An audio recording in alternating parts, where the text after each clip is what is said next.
பாகிஸ்தான பொறுத்தவரை ஏழை இல்லாக ஆப்கானிஸ்தான்லவே பிடிக்க போறோம்டா. தாலிபான்களை ஒழிச்சு கட்ட போறோம். சொல் பேச்சு கேட்க மாட்டேறாங்க அப்படின்னு சொல்லி கிளம்பி போலாங்க.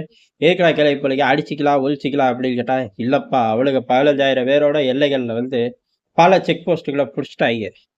அதுக்கப்புறம் அதுக்கப்புறம் தள்ளி நின்னு அதை உறுதி செஞ்சுட்டு நாங்க வீட்டுக்கு வந்துட்டோம் அப்படிங்கிற மாதிரிதான் அந்த அப்டேட் ஓடிக்கிட்டு இருந்துச்சு. ஒன்னும் கிழிக்கல பாகிஸ்தான் ராணுவம், கிழிக்கவும் இல்லை. தாலிபான் ராணுவம் கிழிக்கிறத இவர்கள் வேடிக்கை மட்டும்தான் பார்த்தார்கள். தடுக்க கூட ட்ரை பண்ணல அப்படிங்கிறத. சரி அப்புறம் ஏன்டா வம்பிழுத்தீங்க? நீங்க தானடா செவலையில் கடந்தவளுகளை வம்பிழுத்தீங்க அப்படிலாம். அது பெட்ரோல் ஊத்துல எஜமா போகலாங்க. நாங்க போயிட்டு வந்தோம். அதை பத்தி நம்மளே விரிவா பார்த்தோம். இப்ப அதையும் மிஞ்சில சம்பவம் நடந்திருக்கு. எங்க அப்படிலாம் ஆட்டோமேட்டிக்கா எங்க நடக்கும்? பாகிஸ்தானோட தலையெழுத்து அப்படிங்கிறது ஒன்று பாகிஸ்தான் தாலிபான்கள், அடுத்து அவர்களுக்கு அடைக்கலம் கொடுக்கக்கூடிய ஆப்கானிஸ்தான் தாலிபான்கள். இதை ரெண்டையும் விட்டதுக்கு அப்புறம் பாகிஸ்தானுக்குள்ளேயே ஒரு அரசாங்கம் இருக்கு. அந்த அரசாங்கம் யாருக்கு கட்டுப்படாது அப்படிங்கிறது பலுச்சிஸ்தான் ராணுவத்தை சொல்லலாம். பலுச்சிஸ்தான் பகுதிகளில் பல பகுதிகள் பாகிஸ்தான் அரசாங்கத்தோட கண்ட்ரோல்ல இல்லை. பாகிஸ்தான் அரசாங்கத்தோட கண்ட்ரோல்ல இல்லையே, அது உண்மைதான். ராணுவ கண்ட்ரோல்ல இருக்கு. அப்படி பார்த்தாலும் அந்த ராணுவத்தோட கண்ட்ரோல்ல பலுச்சிஸ்தான்ல பல பகுதிகள் இல்லை அப்படிங்கிறதா. அதையும் அவனுங்க ஹாப்பியாவே எடுத்துக்குவாங்க. ஏன் அப்படிலாம் ஒரு பயிலே அங்க போஸ்டிங் போட முடியாது.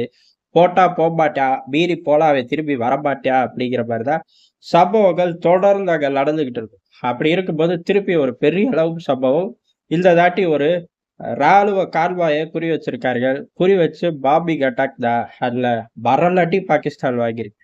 4ல இருந்து 6 பேர் வரை இறந்து போயிருக்கார்கள். ஏறக்குறைய 30ல இருந்து 32 பேர் காயமடைந்திருக்கார்கள். ஃபுட்டேஜே கொடூரமா இருக்கு.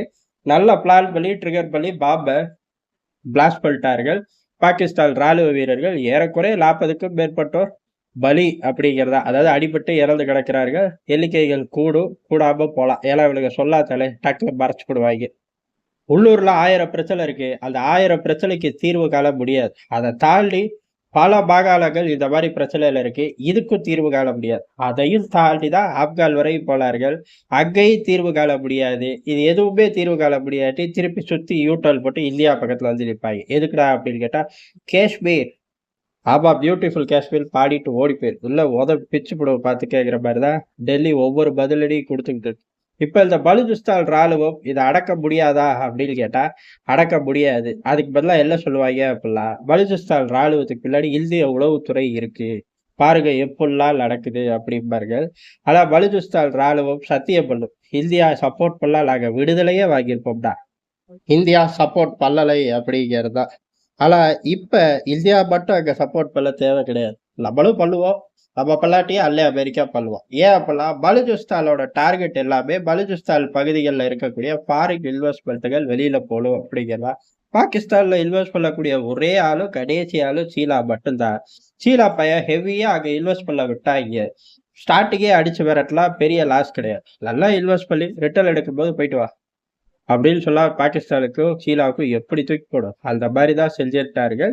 இப்ப அதோட அறுவடை காலம் ஆரம்பிச்சிருச்சு. இனிமே இது தொடர்ந்து நடந்துகிட்டு தான் இருக்கும். எதுவரை நடக்கும்? பலுச்சிஸ்தான் தலிலாடா மாறுற வரை நடக்கும். தலிலாடா மாறலா பிரச்சனை முடிஞ்சிரும் அப்படிலாம் மாறாது.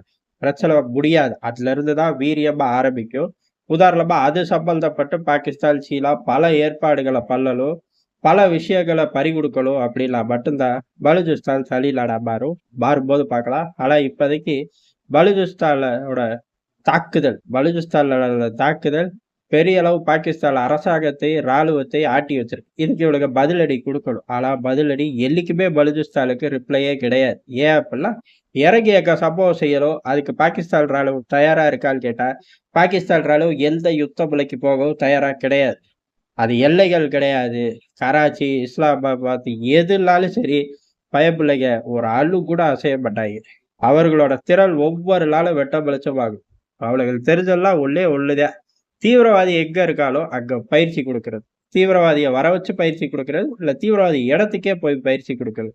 இந்த வர வச்சு பயிற்சி கொடுத்து எல்லா தீவிரவாதிக்கும் இந்திய உளவுத்துறை அங்க மர்ம நபர்களை வச்சு டிக்கெட் கில்ஸ் கொடுத்ததுக்கு ஆரம்பிச்ச பாடு வேலை வெட்டி இல்லாட்டி வெளியூருக்கு கிளம்பி போவோம்ல, அந்த மாதிரி பங்களாதேஷ்க்கு கிளம்பி போறாய்ங்க. பங்களாதேஷ் ராணுவத்துக்கு பயிற்சி குடுக்குறாங்களாமா. எதுக்கு அப்படின்னு கேட்டா, அங்க பங்களாதேஷ் ராணுவத்துக்கு பயிற்சி குடுக்கல. பங்களாதேஷ் ராணுவ பயிற்சியாளர்களுக்கு பயிற்சி குடுக்கிறார்கள். அந்த பயிற்சியாளர்கள் ராணுவத்துக்கு பயிற்சி குடுப்பார்களான்னு கேட்டா, இல்ல புதுசா ஆட்கள எடுத்து குடுப்போம் அப்படின்னு சிம்பிளா முடிச்சுட்டாய்ங்க. புதுசா யார்ராடா ஆள் இருக்குது? யூனுஸ் தலைமையில தீவிரவாத கூட்டத்த உருவாக்க போறீங்க. அந்த கூட்டத்துக்கு பயிற்சி குடுக்க இங்க இருந்து போயிருக்காய்ங்க. அதனால இந்த பயலுக ராணுவமும் கிடையாது. இந்த பயலுகள ஒரு ராணுவத்து மீது தாக்குதல் அப்படின்னு சொல்ல தேவையில்ல. ஒரு கூட்டமான ஆட்கள் துப்பாக்கியோட போலாய்ங்க. அவனுக்குள்ள உள்ளூர் ஆட்கள் சம்பவம் பண்ணிட்டாய்ங்கன்னு வேணா சொல்லலாம். எது எப்படியோ பலுசிஸ்தான் குண்டுவெடிப்பு பாகிஸ்தானுக்கு ராணுவத்துக்கு அடுத்தடுத்த அதிர்ச்சிகள் உள்ள வெயிட்டா காத்துட்டு இருக்குங்கிறத ஒரு சின்ன சிக்னல் தான்.